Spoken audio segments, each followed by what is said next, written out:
大冒险时，男友为了不让青梅受到惩罚，和她热吻了3分钟。我得知后生气大闹，哭着给他打电话诉说他和青梅之间扎人的暧昧。他没说话，许久后才冷淡出声：哭够了吗？随后开车送青梅回家。我蹲在雨里，看着周围躲在伞下的情侣，从此再也没给裴放发过消息。直到3个月后，我在拍卖会上买下一块男士手表，裴放得知，轻笑了一声：算了，再过3天，我亲自去哄他回来，总要给他个台阶下的。他的好友也纷纷给我发消息，恭喜我成功拿捏到了裴放。我全都没回，只发了一条已领证的朋友圈。正文开始，裴放和他青梅热吻的那天是我的生日，他允诺今晚带我去山庄看烟花。我精心装扮好自己，在即将入秋的时期，穿了一条红色连衣短裙，在楼下被冻得略微发抖时，裴放终于来了。黑色的迈巴赫低调地停在院子门口，我躲避身后我妈揶揄的目光，快速钻进了车里。一进去，我就把手放在了裴放的外套口袋里，大约是觉得不得体，他看了一眼司机，微微皱眉，将我的手拿了出来。车子已经在往机场方向过去了。半路上，裴放的手机铃声响起，我看见屏幕上是沈念的名字，有些气恼，不肯接听他的电话。毕竟自从他回国，每次我和裴放单独相处，他都会凑上前，3个人的组合格外怪异。裴放却不以为意，甚至在我抱怨的时候指责我太过娇气，连他从小到大一起长大的女性好友都容不下。这一次亦然，裴放甩开了我抓住他手腕的手，接通了电话。电话那头是沈念带着哭腔的声音：阿放，我在香榭俱乐部。我看着裴放的神色，心寒了大半。那声音断断续续的，我却也听明白了。沈念和其他人玩真心话大冒险输了，需要找个男人拥吻3分钟，否则就要遭受惩罚。他没说惩罚是什么，只重复不想被惩罚的话语。裴放应了下来，我马上过去。说完，他垂眸让司机送我回去，再去香榭俱乐部。我自然不肯。你过去是不是还要和他热吻？裴放，我才不要脏了的男人，你别忘了，今天是我生日，这是我的底线。他捏了捏我的脸，眸色微沉。不会，他们总会给我几分面子的，放心，我很快会回来。你听话一些，林夕。只是我回到家不久，就收到了一条视频。昏暗的包厢里，沈念坐在裴放的腿上和他热吻。他凑过去的时候，裴放没躲，嘴角还带着一丝笑意。即便是沈念在主动，画面依旧暧昧的过分。周围不断有人起哄，我眼泪立马掉下来，立马给裴放打了个电话。电话没人接听，我就继续打。第3次，电话终于被接通了。裴放，我们分手吧。说出这句话的时候，我心里很难受。和裴放3年的记忆还在脑海里。裴放对人冷淡，他这样的绅士，一出生骨子里就带着一股傲气，却对我细致入微。直到沈念回国，眼泪掉下来，我哭着诉说沈念回国后，他在情人节带我去看电影，明明我们才是情侣。恐怖的剧情出现时，他侧身捂住了沈念的眼睛。裴放不喜欢去游乐场，我求了好几次，他也不肯带我去。直到我去给他庆祝生日，在别墅等了许久，才看见他拎着2袋卡通玩偶回来，才知道这天下午沈念带他去了游乐场，似乎要把所有的委屈说出来。我越说越伤心，说到最后嗓子都微微有些哑了。电话那头的裴放却一直没有出声，直到我终于哭停下来，裴放才冷淡出声：哭够了吗？这声音带着一丝不耐，像是一盆冷水浇在我身上，似乎在告诉我我现在有多可笑。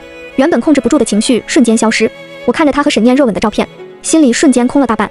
纵然我不想承认，可就在刚才我哭诉他和沈念暧昧的时候，我痴痴幻想过他会和从前一样哄我。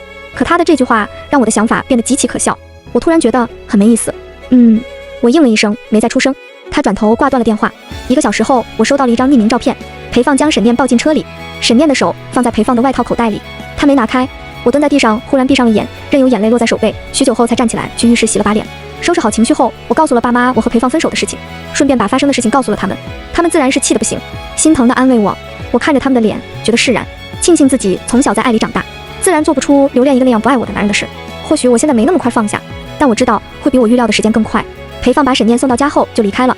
离开前，沈念红着脸问他要不要留下。2人经历过刚才的暧昧，似乎带着成年人聊聊的氛围。裴放知道沈念的意思，但一阵冷风吹来，将那股暧昧吹尽。他想到林夕刚才的哭声，还是摇了摇头，不聊。沈念笑了笑，得，是不是要去哄你那个小女友了？阿放，你这样纵容，就等着被他吃得死死的吧，指不定以后要闹多少次分手呢。不知道想要什么，裴放皱了皱眉，原本想去哄林夕的想法也在脑海消失。简单和沈念道别后就离开了。上车后，他看着和林夕的聊天记录，并没有更新，莫名觉得有些烦躁，约了人去了俱乐部。圈子里的消息传得很快，他刚进门，几个好友就打趣道：最难销售美人，有了美得惊人的林家小姐，还有个小青梅，怎么看起来脸色还是这么臭？也对，按照林大小姐的性子，她是已经提出了分手吧。裴放坐在沙发上，长腿交叠，睨了他们一眼。我怎么不知道你们什么时候舌头变得这么长了？几人近了声，互相对视了一眼。裴哥火气这么大，该不会是被我们猜中了？不过也是啊，既然跟林夕还没分手，就跟沈念拥吻，虽然这事吧，在圈子里也不算什么稀奇事，但到底做起来不体面。你就不怕这一次林夕真的跟你分了？裴放端起酒杯抿了抿，不会，他最近总喜欢提分手，也应该冷冷他了。其他人笑了笑，也是。3天后，我妈给我安排了一场相亲，还没来得及反抗，就被我妈套上了一套米白色小香风连衣短裙。你就过去看看嘛，人家都等着呢。你今天要是不去，妈怎么跟人家交代呀？我无奈只能答应，但还是准备到了以后跟人家说清楚。毕竟我和裴放才刚结束，倒不是放不下，而是我目前的确没有开启新恋情的准备。只是等我按照我妈给我的地址到了餐厅的顶楼包厢后，却看见穿着白色卫衣的男人坐在那里，一张脸洋溢着青春。看起来不过22、23岁大学刚毕业的样子。更重要的是，有点熟悉。直到对方看见我进来，眸子微亮。林夕姐，我想起来，这是我妈的好闺蜜齐阿姨的儿子。上大学时，他还在我家住过几天。我记得那时候是暑假，18岁的少年因为成绩太差被亲妈丢在我家。听我妈说，他叫齐京，是齐家最小的一辈，也是个混世魔王。第一次见到他，他耳朵上还戴着黑色耳钉，桀骜不驯，身后跟着一群人。其他人打趣他被赶出家门，他挑了挑眉，滚！我那时20岁，还在上大学，站在2楼阳台，看见他这副样子，决定远离他。只是这张脸太过优越，怎么也不至于忘记。没想到现在看起来和之前气势大不相同。齐京，或许没想到我还记得他的名字，他眸子微亮。姐姐，是我。我妈还真是兔子专吃窝边草，关键是这草这么嫩，比我小2岁呢。我妈是怎么能做到把她介绍给我的呢？坐下来之后，服务员很快上菜，都是我喜欢吃的。原本想要直接开口拒绝的话，也不太好意思直接说出口。许久后，我才看着他，略微尴尬道：“你太小了，这么快相亲是不是不太好？”他狭长的眸子紧盯着我。姐姐，相亲是我让我妈和阿姨说的。还有，我一点也不小。他五官精致，下颚线流畅紧绷，即便穿着宽松的卫衣，也能清楚察觉到下面掩盖的薄肌。挺鼻薄唇，一双眸子十分深邃，视线紧紧落在我的脸上，意味十分明显。我侧过脸，把和裴放刚分手的事情说了出来，似乎看见他咬了咬牙，却还是抬眸看着我。那只是姐姐的过去而已，不重要。现在姐姐是单身不是吗？姐姐，我喜欢你很久了。我有些惊讶，但还是没好意思问下去。一顿饭结束，齐京没吃几口，忙着给我剥虾剥蟹。我不好意思道：“不用了，太麻烦你了。”他看了我一眼，眼里似乎有些许哀怨和委屈。没关系，就算姐姐不喜欢我，我喜欢姐姐就好了。我只能尴尬地低头。直到离开时，他一把将我抵在门后，半眯着眸子，视线死死地盯在我脸上，骤然笑了笑。怎么啦？他伸手揉了揉我的唇。没事，没擦干净。他个子高，我只能抬头看着他，恰好看见他圆润的喉结。幸好他很快放开，只是绅士地提出送我回去。没等我拒绝，就直接把我塞进车里了。齐京开的是黑色吉普车，将我送到我家楼下后，他率先下车帮我打开副驾驶的门，我却迟迟解不开安全带。齐京一脸疑惑，凑上前帮我，身上带着琥珀和麝香交融的冷香，将我裹挟在里面。安全带解开的声音出现，我下意识想要起身，胸前直接撞在了他的脸上。我更急了，尴尬地涨红了脸，推开他想要跳下车，却没想到一个不稳，直接从车上掉下去。齐京来接我，恰好被我压在了身下，周围响起一阵惊呼声，我下意识侧过脸，却吻在了齐京的唇上。旁边还是一阵惊呼声，我侧过脸，看见我妈还有一个美夫人站在我们旁边。这进展是不是快了点？不愧是年轻人啊！别说，两人真有点好磕。闺女，你也是吃到好的了。我赶紧站起身，齐京耳尖也绯红一片，对着美夫人喊了一句：“妈。”或许是为了解围，齐京的妈妈率先开口：“那你们就算是相亲成功了，确定处对象了。”我想要解释，就看见旁边的齐京已经点头了。我转头看着他，他低声说：“姐姐，那是我初吻。”其他人还在等着我的回答。我看着3双期待的眼睛，只能点头。反正已经跳进黄河洗不清了，当着人家妈妈面扑倒人家，还亲了。我实在说不出解释的话。回到家，齐京给我发了一条消息：“姐姐，如果你不喜欢，不用有心理负担，我没事的。”我莫名更不好意思了，但细想我也不亏，他长得帅，又是知根知底的，的确可以试试看。因此我和齐京算是确定了关系了。他经常会来接我出去，从游乐场到私人温泉，骑马射箭冲浪，似乎有用不完的精力。看电影时，他的视线全程落在我身上，乖得不得了，像是一条小奶狗，就是年纪比我小。每当我这么说，我妈都会撇撇嘴：“年轻多好啊，你是还不知道好处。”齐京生日那天，早早约了我晚上参加他的生日会。我想起自己好像从来没给齐京送过什么东西，看着拍卖会邀请函，我还是去了，准备给齐京挑选一个生日礼物。我记得今晚会拍卖一只8位数的手表。齐京的小叔叔在港城开公司，生意做得很大，却因为妻子身体缘故，终生没有要孩子，只把齐京和其他孩子当成自己的孩子一般，因此齐家并不缺钱。但我还是想给他买，只是我没想到看上这枚手表的还有裴放的好友刘正，只是他一开始没看我罢了。加价几次后，我点了天灯，终于没人在家了。我起身的时候，刘正惊讶地看着我：“西西，你怎么也在这？天灯是你点的？”我点了点头。刘正对比裴放的其他好友，对我的态度已好上不少，但也不算很熟悉。我急着离开，今天是齐京的生日。刘正看见我不断抹撒车钥匙后，得体的打个招呼就离开了。齐京的生日会在香榭举办，这里毕竟是京都最大的俱乐部，也是隐私性最好的。我先回家换下了身上的西装短裙和白衬衫，换上一条裸粉色紧身裙，下摆在膝盖上面是鱼尾的形状，微卷的头发也披散着，顺便化了个妆。齐京提出来接我，我没让，他的好友都已经到了，身为主人公离开自然不太好。等到我拎着东西走到包厢门口，看见对面包厢门没有关上，里面还传来裴放的声音：“京都说大不大，说小不小，遇上也属实正常。”我听见里面刘正说：“裴哥，你猜我下午看见谁了？”裴放就坐在正中央，我恰好能看清他的神色。谁？刘正笑了笑：“是西西呀。”裴放的指尖微顿，他也在拍卖会，还买了一块手表。那块手表我也挺喜欢的，提了几次价，你猜怎么着？西西点了天灯，是男士手表，估计就是送给你的了。裴放靠在沙发背上，嘴角带着一抹笑，他倒是舍得，为了低头能做出点天灯的事。刘正喝了一口酒，他那么喜欢你，裴哥，你难道真不准备和好了？西西可是3个月没有联系你了。裴放笑了笑，冷战罢了。现在看来他已经冷静下来了，以后也该懂事一些了，认清自己的身份。再过3天我就去哄他回来，他那么骄纵任性的一个人，总要给他一个台阶下。裴放的意味很明显，所有人面面相觑，看向沈念。即便他现在就坐在裴放旁边，脸上也还是带上一抹难堪。我没继续看下去，推开门去了隔壁。齐京的兄弟和我想的不同，虽然都十分年轻，低调的张扬的都有，但是对我却十分尊敬，像是齐京提前打过招呼似的。里面还有不少女生，看见我也十分友好，谈论起衣服和首饰来。直到熟悉下来后，几个女生红着脸在角落抱着我，把头埋在我胸前。齐京红透了耳尖，沉着脸把我拉起来。我还没抱过呢，你们太过分了！包厢立马安静下来。他的好兄弟扣了扣耳朵，刚才哪个男家子在说话？齐京冷冷地看了他一眼，他立马闭上嘴。等到生日会结束，我看着齐京眼珠子就没离开过我的，索性问他：你也想抱吗？他眸子微亮，可以吗？只是话还没说完就搂着我的腰。旁边有个醉酒的男人吹了个口哨，视线在我身上凝视。齐京将外套披在我身上。姐姐，我先去开车，你在这等我。我点头，但迟迟没等到他回来。等到了停车场，我看见他将人踩在脚下，狠狠揍了几拳，目光狠厉，俨然是凶恶的狼狗一般，拳头也硬得要命。直到我听见我的脚步声，他才抬起头，像是做错事情的小狗，站起身。那个男人立马跑了。齐京微微有些沮丧似的，我觉得好笑，上前揉了揉他墨色的碎发。姐姐，没人告诉你，男人的头不能摸吗？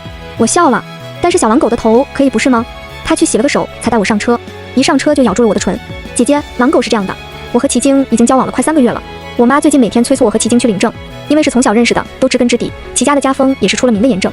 我妈倒是不担心我会过得不好。我想了想，看着正在帮我看文件的齐京，觉得结婚也没什么不好，至少他上的厅堂，入的厨房，看得了文件，入得了房，一世一家。骤然出声道：齐京，我们结婚吧。说完，他一瞬间呆愣，抬眸看着我。我担心这话太过突兀，刚想解释，就看见齐小狗冲上前把我扑在床上。姐姐终于准备给我名分了吗？点头过后，齐京眼睛湿漉漉的，的确像是只乖狗狗，鼻梁高挺，薄唇落在我身上。即便我默许了，他还是没敢有其他动作，只是离开的时候微微弯着腰，指尖还有一丝血腥。我看着他内扣的肩膀，像是明白了什么。我和齐京顺利领了证，回来的路上，他默默把小红本小心翼翼地放进外套口袋里。回到齐家老宅后，齐奶奶格外高兴，将手里几乎透明的白色镯子给了我。婚礼的事情也交给了齐京的婶婶，她年轻时做过婚庆公司。齐家家风极好，齐老爷子当初也是扛过枪踏过江的人物。私下跟我说，若是齐京做了什么事情，大可告诉他。离开老爷子书房的时候，我看见他门后挂着半根长棍。齐京凑上前，还有半根是我8岁时闯祸打我打断的。回到新房后，齐京立马将我放在玄关门口的矮柜上，低头热吻，身子挤进我的双腿之间，我全身都绷紧了，只能圈住他的脖颈。嘻嘻，他眼尾微红，莫名带着一股色气。我突然明白我妈说的那句年轻才好呢。等到躺在沙发上，我终于伸出手，他眼尾微微有些湿润，我却莫名感觉到一丝变态的快感。他闷哼一声，眼尾湿润起来。我终于明白那句男人的眼泪，女人的兴奋剂到底是什么意思了。只是很快他便反客为主，落泪和求饶的都变成了我。他食髓知味，不知疲倦，动作却十分轻柔。我抵挡不住，哭着求他。他白皙的肌肤上圆润的喉结微微滚动，随后就是横冲直撞的爱意。这天之后，齐京似乎有用不完的精力。幸好公司打来电话，最近有个项目需要忙起来，我赶紧收拾东西去公司，只觉得庆幸。只是回来时总带着一身疲倦。齐京没再折腾我，直到我意外提前回家，听见浴室里他声音沙哑，一遍遍地喊着我的名字，让人耳尖发烫。我下意识后退，却撞在沙发椅上，发出一声惊呼。齐京出来的时候，眼尾还带着没散开的情欲，腰间系着一条松垮的浴巾。我咽了咽口水，下一秒就看见他含笑将我抱进了浴室。和齐京的生活甜蜜，我早就把之前的事情抛之脑后。直到几天后，我接到了一个陌生号码的来电，是沈念。你知道为什么裴放对我那么纵容吗？纵容我和他接吻，带我去游乐园。林夕，你该不会真的那么傻，以为我和他只是单纯的青梅竹马吧？他说这话的时候，眼里都是淡然，只是嘴角带着一抹得意的笑。我看着杯子里黑漆漆的苦咖啡，将它移到一边，心里只有早上齐京醋味的脸。我原本不想来，可绿茶小鸡窝在我的脖颈说，姐姐总要把这些事情摊开处理干净的。我知道姐姐心里还有事，我只会心疼姐姐，不像那位大叔只会看姐姐哭。我对裴放的确没有了感情，可还有一丝不甘。我知道这些不甘不是对于裴放这个人，而是他和沈念做出的事情欠我许多。之前我不是没有怀疑过沈念和裴放曾经互生情愫，毕竟2人青梅竹马一起长大，少年时期难免会有些许情谊，又或者沈念是他的白月光，或是他对沈念不够有边界感。沈念似乎早就预料到了我的反应，笑了笑，从包里拿出几张照片。因为我是他前女友啊，只是我当初没有同意和他公开，我喜欢自由，闹着要出国。林夕，你知道吗？我出国那天，裴放苦苦哀求我留下来，所以你知道的，你争不过我。你比他小那么多，觉得他沉稳冷静是因为他的热烈都给了我，只是我没想到他居然真的爱上了你。他眼里染上一层薄怒。我坐在一边，看着那些照片里裴放亲自给他制作礼物，给他过生日，迷雾在我心里彻底解开。我对裴放最后的不甘也放下了。那你们还真是渣男贱女，天生一对呢。一个抛弃恋人出国回来后却插足对方新的恋情，一个心里藏着人却拉着现任的手和前任纠缠不清。沈念笑了，林夕，你别这么说，当初是我年轻才会抛下裴放出国离开，我也只是拿回自己的东西不是吗？手机震动起来，屏幕上是一个陌生号码，但是后面一连串的相同数字还是让我猜测出了他的身份。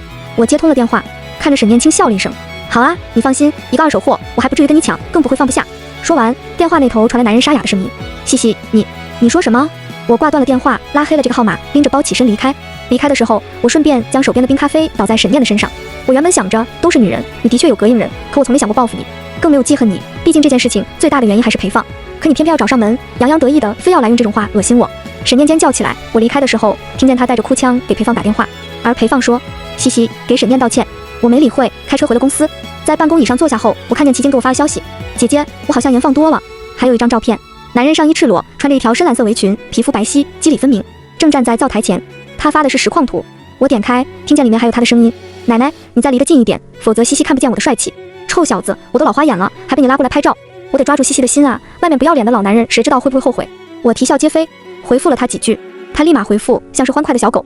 等到离开聊天页面，我看见今天不少人都给我发消息了，只是内容却是：“林夕，我也没想到裴哥会低头，恭喜你了，拿捏到了裴哥，他骨子里这么傲气的人，决定对你低头，哄你回来。”我想起他们对沈念回国那天，他们在群里欢呼的样子，多次将沈念安排在裴放身边的位置，我只觉得厌烦。想起齐晶下午发来的消息，我发了一条朋友圈：“已婚勿扰。”配图是我们领证那天的结婚证照片。发完后，助理就进来了，我接过他递过来的文件，没再看手机。裴放听见林夕的那句话时，心里闪过一丝慌乱。什么叫二手货？他的声音太过冷淡，和以往大不相同。他想要说些什么，林夕却挂断了电话。等到他再打过去，已经被拉黑了。他此时在港城出差，莫名有些心慌不已，似乎有什么东西在他的生命里被彻底抽离。等到手机提示音响起，他迫不及待接通了电话。西西，那边却是沈念带着哭腔的声音：“阿放，我约林小姐喝下午茶，想要劝说你们重新在一起。”没想到他用冰咖啡泼了我一身，他听不见其他的，只能听见有关于林夕的字眼。不知道怎么的，他说：“西西，给沈念道歉。”说完他就后悔了。可从前他一直都是如此。沈念回国后，其他人会下意识将他和沈念凑在一起，留下一个空位在角落里给林夕。林夕不肯，沈念起身让位，刚离开就哭了。旁边的人都在安慰沈念，他也皱眉让林夕给沈念道歉。林夕脸上带着难堪，抿着唇不肯。他索性起身坐在沈念旁边。林夕那天生气的离开，也有人问他怎么不追上去。他想，林夕那么好哄，这里又是半山腰，他就算是走了也没办法离开，最多也就是在门口生气罢了。可他还是拿着车钥匙出去了，却没再看见林夕的身影。他莫名想起林夕流泪的样子，他向来骄纵，就算流泪，也只是睫毛上挂着泪珠，倔强不肯掉下来。20岁出头的女孩子在爱里总是好哄的。他亲自挑选了礼物，低头道歉，又指了指旁边的榴莲。林夕心软，没让他跪下去，只是搂着他的腰说：“以后你不能再这样了。”这一次毅然。他想起林夕买下的那块男士手表，微微安心，却收到了刘正的消息：“裴哥，你看见了林夕的朋友圈吗？他结婚了。”那张刺眼的截图落入他眼底，桌面上的玻璃杯掉落在地上，四分五裂。碎裂声传来的时候，他的心底也有东西碎裂的声响。加班到晚上10点，我从电梯里走出来，就看见公司门外的那辆熟悉的黑色迈巴赫了，上面挂着3块牌照，肇事车主身价不菲。没有联系的3个月里，裴放似乎瘦了一些，下颚线也更加流畅了，少了几分从容，多了一些冷冽。他指尖还夹着一根烟，身子倚在车门旁，能看清眸中些许猩红，身上也带着一股倦意，让人猜测他是不是连夜开车从港城回来的。即便现在早就过了下班时间了，却还是引起周围路过的年轻男女们少许的议论。我皱了皱眉，拎着手里米白色的文件包站在门口。裴放从我一出来，视线就落在了我身上，见我久久没有过去的意思，向前走了几步。嘻嘻，我下意识抬起头，冷淡地点了点头。裴总，他指尖微动，皱了皱眉，还在生气。西西，那件事情是我的错，我早该告诉你我和沈念的过去，可我知道那只是过去。你离开的这3个月，我每天都在想你，可我想让你知道，分手不是儿戏，你比我小，活该我要教教你的。跟我回去吧，我们好好的。至于你下午泼沈念的事，我也已经安抚好了，以后不会再见他好吗？裴放的骨子里都是傲气，即便是在当初，感情里也都是我主动的。我总在想，他年纪比我大5岁，性格冷淡，没有那么热烈也是正常的。可他的热烈，原来只是没有给我。我想起那天裴放和沈念从游乐园回来，我气得不行。那天我和裴放发生了争吵，他看着我皱了皱眉，转身去了书房，只留下一句让我冷静冷静。或许是出于愧疚，裴放第2天让人给我送了一屋子玩偶，可我执着的从来不是这些玩偶，而是我想要的，他都给了沈念。或许在那天晚上之前，我会因为这句话触动，而现在看着这样的裴放，我只想起那句话，迟来的深情比草都轻贱。任何东西错过了真正在意的那个时间都没有意义了。我看着他，笑意冷淡。裴总，那都是过去了，日人相逢，我做不到分手了还是朋友，也无法介怀过去，对我来说那也只是过去。他看着我，似乎带着一丝妥协道：“我送你回去。”我看着对面出现的身影，勾了勾唇角，抬眸看着裴放，疏离道：“不用了，我老公来接我了。”他叹了一口气：“西西，我不信你已经结婚了，我们还没分手。”林夕，别闹了。似乎仍旧笃定我爱他，可他眼底的慌乱连自己都没察觉到，直到齐晶搂住了我的腰，手腕上还有一块精致的腕表，是我送给他的生日礼物。老婆，抱歉，我来晚了，刚才我去给你买你最爱吃的可可蛋糕，人太多了。裴放脸色微白，待我离开的时候，裴放下意识挡在前面。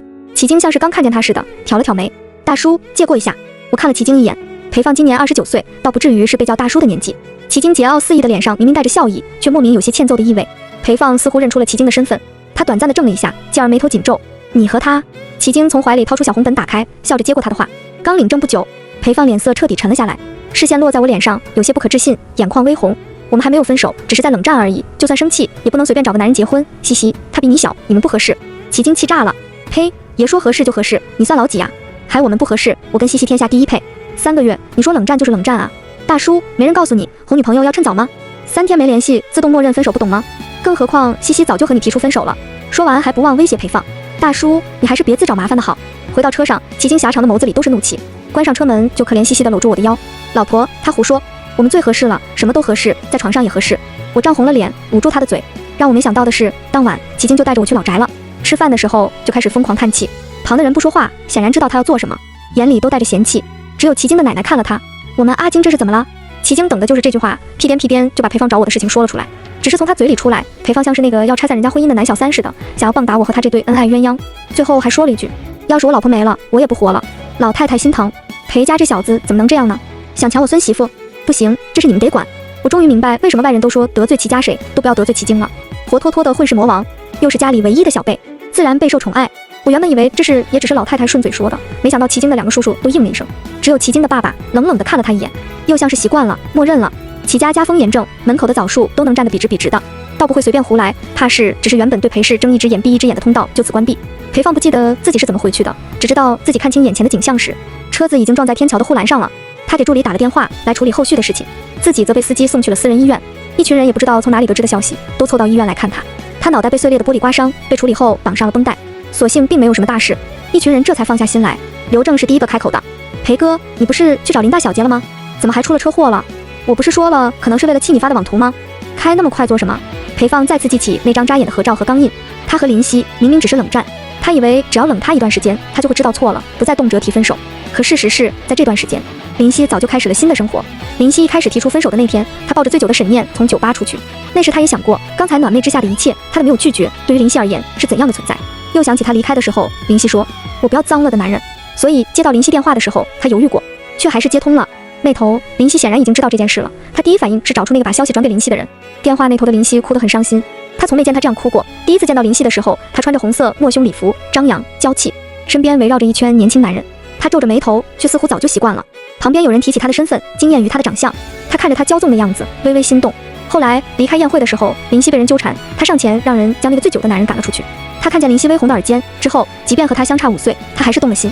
彼时沈念早已经离开，他还是和林夕在一起了。一开始他也不确定会和林夕在一起多久，直到3年，他还在林夕身边。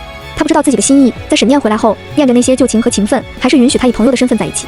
林夕和他吵过几次，他那时只觉得厌烦。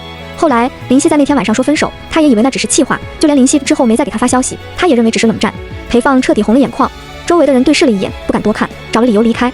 只有刘正留下来照顾他。裴家虽然目前还是他掌控，但裴父的私生子不少，因此车祸的消息没人会传出去。他结婚了。裴放不知道自己为什么说出这句话，他一向沉稳，商场最忌讳交心，更加之他做不出和人谈论这些的行为。刘正有些惊讶，还真是结婚了？和谁？或许是看裴放现在的样子，刘正想着大不了抢回来。裴放看着窗外，齐家那个小辈。刘正不说话了。京都裴家谁能得罪，但是姓齐的除外。而齐京更是没人敢出他的眉头，他觉得裴放和林夕也只能到这里结束了。可看着现在的裴放，他没敢说出来。过去一会儿后，他出去买饭，裴放看见关上的门，拿出手机给林夕发了一条消息，却出现了对方不是你好友的提示。原来林夕早就把他删了，所以他看不见他的朋友圈。如果他早一点给林夕发消息，早一点看见，会不会？裴放终于忍不住捂住了脸，任由泪水落下。他想起林夕哭的那天，他只觉得不耐烦。在他哭到嗓音沙哑时，他说了一句：“哭够了吗？”林夕许久后才应了一句。从此，他和林夕再也没有了以后。我和齐京婚礼那天，京都来了不少人，圈子里来的人反倒是不多，但也有不少，毕竟关系错综复杂。只是我没想到裴放也会过来，他瘦了很多。听说沈念又出国了，具体什么缘由我也不太清楚，只知道沈家早些年就破产了。这些年大家也是看在裴放的面子上，才会对沈念态度讨好。而我前段时间曾经看见过沈念被几个圈子里的人围着嘲笑，说是他在国外抢过一个留学女生的国外男友。比起上一次，他现在看起来憔悴很多。婚庆主持人让齐京先上台时，他不放心的不行，姐姐你别逃婚啊！他的好兄弟们大笑起来。得进去吧，我们帮你看着嫂子还不行吗？齐京一路过去，忍不住回头，直到几分钟后，婚宴的大门打开，我走进去，齐京咧开嘴，我媳妇就是好看。他的几个婶婶和长辈笑得不行，直到我在音乐声中走到齐京面前，他看着我，看着看着，骤然豆大的眼泪落下来，只是伸出手挡住了眼睛，低头没让我看见。台下他的婶婶和齐奶奶也红了眼眶，我上前微微搂住了他，我爸则一脸无语，臭小子，你哭什么？我正宝贝的闺女嫁出去了，我都没哭。齐京擦了擦眼泪，抬起头，从我爸的手里接过我的手。他的指尖都在颤抖。交换戒指时深吸了一口气，才成功戴上。至此，礼成。下台时，我扫了人群一眼，看见裴放坐在最角落里，也红了眼眶。婚礼结束后，我和齐晶敬酒时，裴放已经离开了，周围觥筹交错。这样的宴会还不知道要到什么时候才结束。我们索性带着伴郎伴娘先回婚房了。齐晶去开车，我站在一边等着，听见对面熟悉的迈巴赫里传来裴放和刘正的对话。送沈念走是因为他去找过林夕，越界了。有时候我在想，如果我没有和沈念，是不是今天站在他面前的那个人会是我？她今天很美，可却不是我的了。那声音沙哑，我没继续听下去，默默上了车离开。齐晶开着车，嘴角就没有落下来过。我想起早上他来我家接我的时候，穿着白色新中式服装，墨色的碎发，脸上洋溢着笑容，冲进房间把我抱走，如同打了胜仗的将军。周围一阵欢呼。过去的已经是过去了。齐晶将我带到别墅，等到天一黑，就巴巴地把人都请走了。火急火燎地带我去了房间。白色衬衫落地，他肌理分明的脊背，过于光滑的肌肤和宽肩窄腰落入我的眼底，不看脸也能感受到年轻的荷尔蒙气息。他抓着我的手放在他的腹肌上，唇上温热。寂静的夜里带着压抑的轻哼，和窗外月色共鸣。他的爱永远诚挚，永远热烈。昏昏欲睡前，我想起曾经看见一句话，希望我们下一次落泪是因为幸福。番外，齐晶第一次遇见林夕，在林家的院子里，他把其他人赶走后，抬眸看见了2楼穿着短裤和小背心窝在阳台椅子上的林夕，细腰长腿，长发垂落在身后。或许是察觉到他的视线，林夕很快离开。他原本还准备去酒店住几天，毕竟此时他已经成年了。但想起那张精致的脸，他留了下来。林夕似乎很害怕他，自从他住下来之后，他没再下楼吃饭。保姆送上去的时候会嘀嘀咕咕疑惑他为什么突然不下楼吃饭了。离开前一天晚上，他回来得很晚，一进门就看见在厨房喝水的林夕，他似乎有些迷蒙，把他当成了其他人，放下水杯，凑近他怀里，搂住他的腰，嘴里还在说着些什么，他听不清，只听见自己心脏在疯狂跳动，鼻腔里都是女孩身上淡淡的香味。再次听见林夕的消息，是他妈和林阿姨对话，说着林夕谈了个男朋友。他抿紧了唇，没说话，心里疯狂嫉妒那个男人。可林夕在上大学，他只能放下心思，只是暑假的时候仍会不经意地出现在林家几次，他才确定林夕害怕他。他派人盯着裴放，得知他和林夕之间的事情后，他立马告诉了他妈他喜欢林夕这件事。说完后还不忘让他妈给他安排和林夕的相亲。他妈自然不肯，可他说娶不到林夕，这辈子就不结婚了，你爱结不结？他看了一眼客厅竖起耳朵的众人，笑了笑，不结婚去当小三。他还是如愿和林夕相亲了，齐家绝对不会同意他去做那见不得光的人。意外，林夕吻了他，之后的一切都顺理成章。他假装乖巧，林夕果然很快接受了他，直到他揍那个醉酒男人时，他以为林夕会不要他，一时间手足无措。林夕却揉了揉他的头，18岁夏天时的白月光终于再次照在他的身上。从此他和林夕终于有了以后。全文完。